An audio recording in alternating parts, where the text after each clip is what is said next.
Do you ever feel overlooked or underestimated by others? Today we're talking about how to use this to your advantage and go for the extra credit on this episode of Coffee with Tea.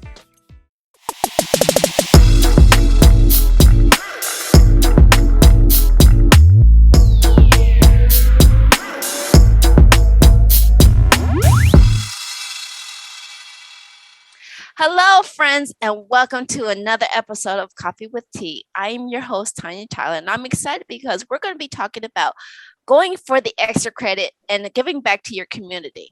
And so I want to welcome our guest today, Miss Tina Saxon. So, Miss Tina, welcome to the show. Thank you, Tonia. So glad to be here. It's a pleasure to finally talk to you. I've heard nothing but amazing things that you're doing, and so I really like. To me, I always want to know like what people are doing, who they are. So I'm going to turn over this floor for you to explain a little bit about who you are, what you do, and maybe tell a little bit about how you're handling this whole COVID reopening. So the floor is yours, my friend. I'm Tina Saxon. I currently live in Michigan. I am an attorney by day. On the weekends, I do IT work. It covers the insurance. I have my own practice as an attorney, so that's why I need the insurance. COVID reopening. I was distraught about COVID and the effect it was having across the country. Well, around the world, people losing their lives over something no one saw coming, really. But I tend to find a silver lining, and my silver lining was in the shutdown. I got to work from home, and just everything slowing down. And I think we as a world needed that time to just stop and really reevaluate life. So with the reopening, I'm continuing to work remotely about 93% of the time. But it's also made me more cognizant of how valuable relationships are. And so with that in mind, I make the phone calls when I think about the phone calls to the friend or the family, or at least send a text right then and say, oh, I will call them later. Because as we've seen with COVID, later may never come. So that's where I am today. Well, like I said, it's a pleasure to finally connect with you because I had a mutual friend. She spoke so highly about everything that you're doing and how you're making a change in this world. And so before we really dive into it, we talked about when we do our pre-calls, you tell a little bit about your backstory and stuff like that. And you've always we named this go for the extra credit, and that's because you've always been the one who goes for the extra credit. And so how has that been? How did that come about for you? I mean, that's like going above and beyond. So what made you feel like, just take that extra step? What was the thing that led for you, and how did that, help you as you grew up? I think it started, I'm the youngest of 6 children. The first and third did not survive. So I grew up with 3 older brothers. And my father was in the military, and my mother, type A personality, and she was an achiever. So, and I went to private school and Catholic school from the get-go. So that's where that came from. You dotted every I, crossed every T. I knew how to make a military approved bed by the time I was 5. That quarter had to bounce. And we were just taught excellence literally at a young age. I remember probably by 4 hearing I was going to college. College is already paid for. And I started kindergarten at 4 because I guess I got on my parents' nerves. So they said I had to get out the house. So they found a private school that had kindergarten all day. It was like, go, be you. And I remember my teacher, Mrs. DeFala, even in kindergarten, and if she saw interest in something, she really nurtured it in all of us. And again, Catholic school, you're expected to do what God would do. Go the extra mile, darn near perfect. So that was the genesis of it. And of course, it took root, and that's all I knew. And then being Black in a predominantly white neighborhood, and definitely I was the only Black in my elementary school grades for my first 5 years. So the expectation at home was you go to school, you do your work, you're a serious student, that is your job. And you don't put on a show, you don't shuffle. So, and you be respectful to teachers. And my family valued teachers very highly. So that discipline just carried on. That's all I knew. And it was well respected. It was well received by teachers. They wanted to do extra because it was like, as one teacher said, you're fertile ground. So helping other kids to read, being the teacher's helper, AKA teacher's pet. Extra privileges, but having more mature conversations because I was a mature kid. So they set my sights early on discipline and achieving goals, setting goals and achieving the goals.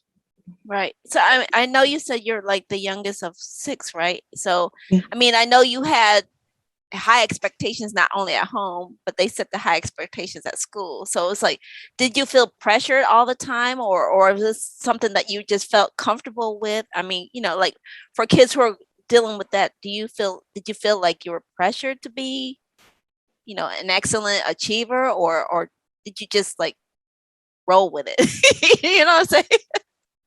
There's some ways you can look at it. Yeah, it wasn't until I got older, probably 10 or 11, when I was going to more other kids' house, and saw how they acted. And some of those kids were, today I would call them raving maniacs because they talked back to their parents and said no without hesitation. And so that didn't work in my household. So I'm like, what do you can say that to your parents? So of course I went home to try it. That's when I felt pressured to be perfect or darn near perfect. Because as my mom said, go live with them. And what Marsha Brady doesn't happen here. She really said that. So that's when I started feeling pressure. Prior to that, that's all I knew. And I thought that's how all kids grew up. So, the pressure and in school, I wanted to excel because of being the only Black. And it was quite a, kind of like what we're seeing today with the racism today and where I lived. It was prevalent there, oh, Tina's Black, so she knows all about slavery. It's like, my family came from New York and South Carolina. What are you talking about?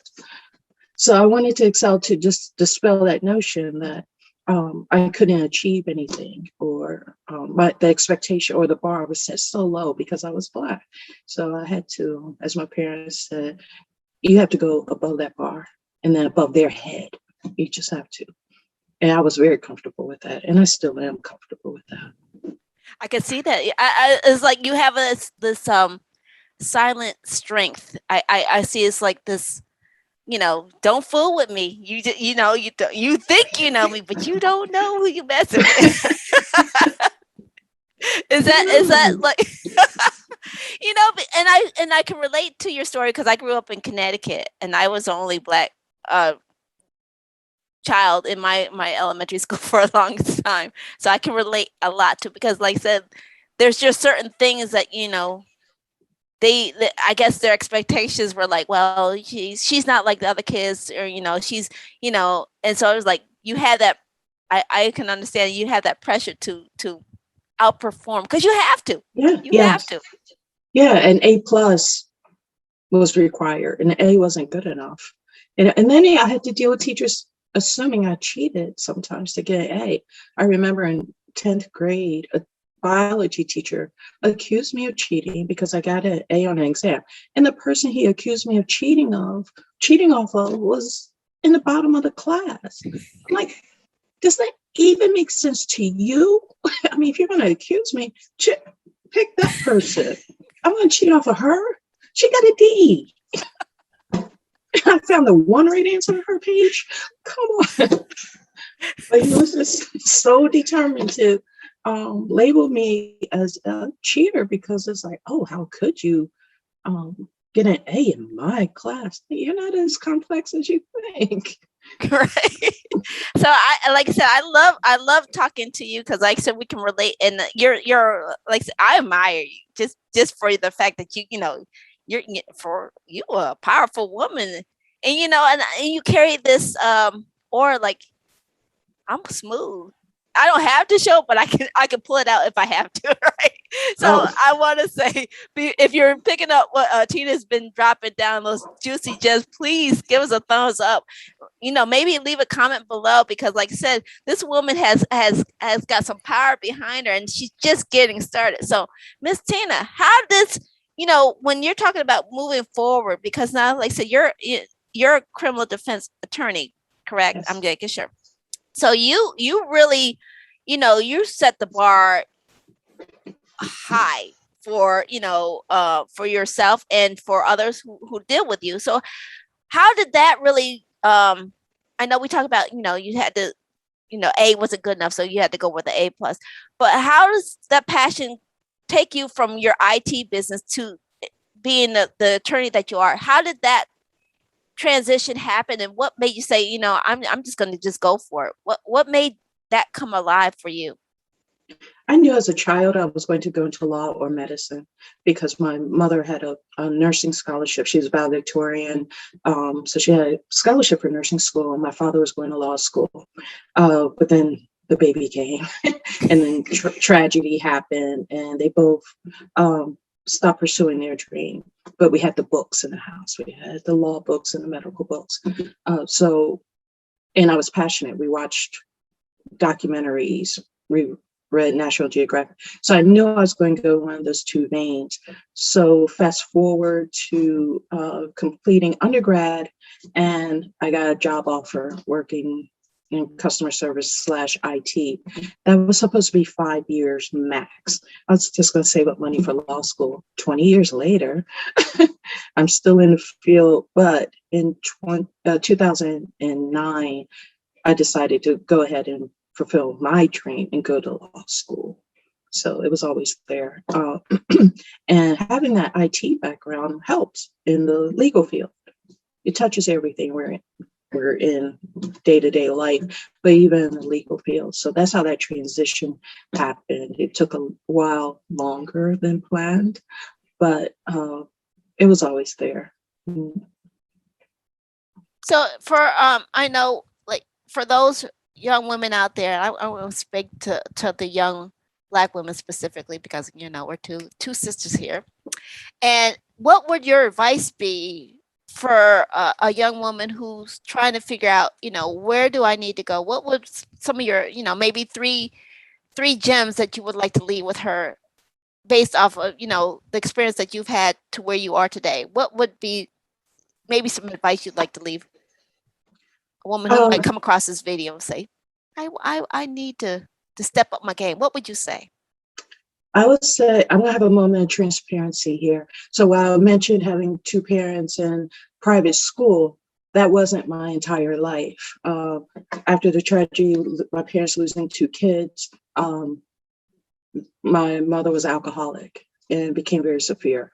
My parents split up. I wound up in a group home. Well, first I was homeless for a while, and I still went to school because my parents did teach from an early age. School is the key to unlocking any door. I don't care what happens. You go to school, you get your education.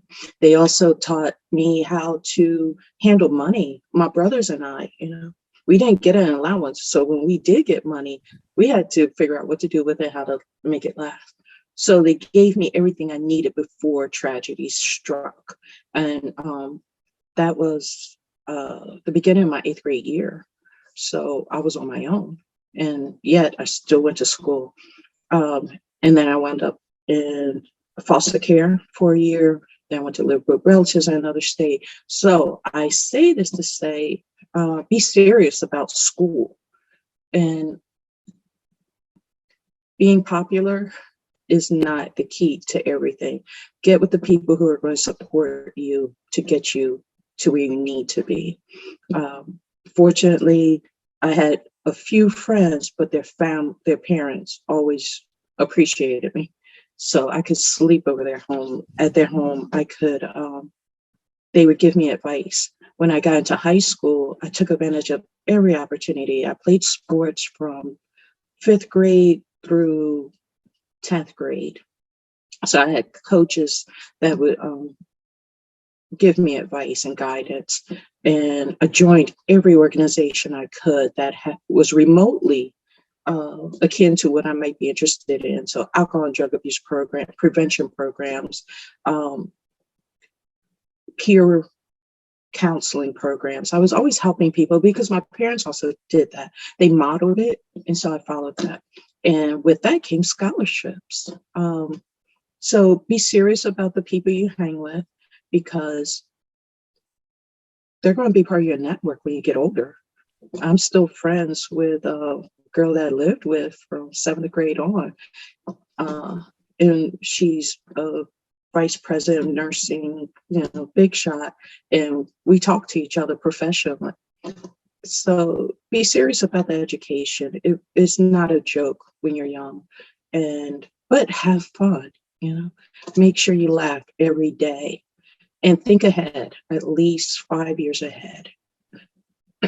Think further and don't be discouraged. I got knocked around so many times. I got called a cheater. I was called dumb to my face by educators.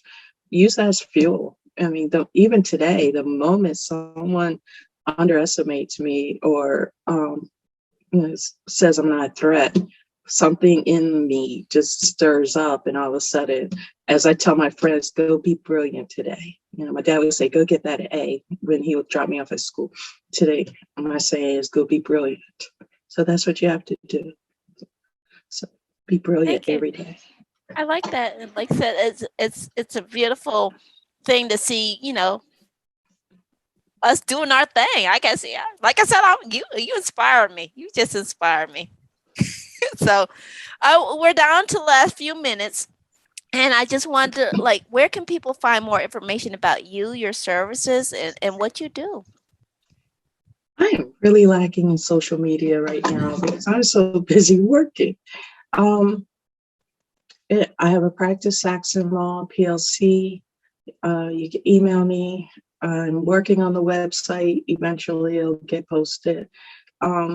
I'm pretty shy, so this whole podcast thing and then putting my business out there is new to me, to tell you the truth. So it's coming along. My email address is tmsaxonesq at gmail.com or tina@saxonlawplc.com. That's the first step to branding myself. That's it. I don't have Instagram. Well, I never check my Facebook. Well, thank you, Miss Tina, for like I said, dropping the gems that you had left with today. And I think, like I said, it's amazing. It's to watch you grow from the little time that I've seen you. And thank you for coming on and sharing your wisdom and insight with us. Oh, thank you. You're an inspiration, Tonia. I would not have done this for probably only one other person maybe could have got me to do this, but you're really inspiring. So thank you. Thank you. Thank you. And I want to remind everybody who tuned in that please leave us feedback. Feedback is always welcome. Remember, the links that Tina had mentioned will be posted down in the description box below. So please make sure you check it out down there. And if you enjoyed what Tina dropped today and you continue everything that, and maybe can resonate with something that we are, give us a like, give us a comment, smash that like button. And then remember, if you want to get more of the insights that everybody's sharing, especially like what Tina shared today, please remember to hit that subscribe button over there. And remember, take things in stride, go with the flow, and create your own path. And remember, we'll be back here another time. So thank you for tuning in to this episode of Coffee with Tea. All right. Bye-bye.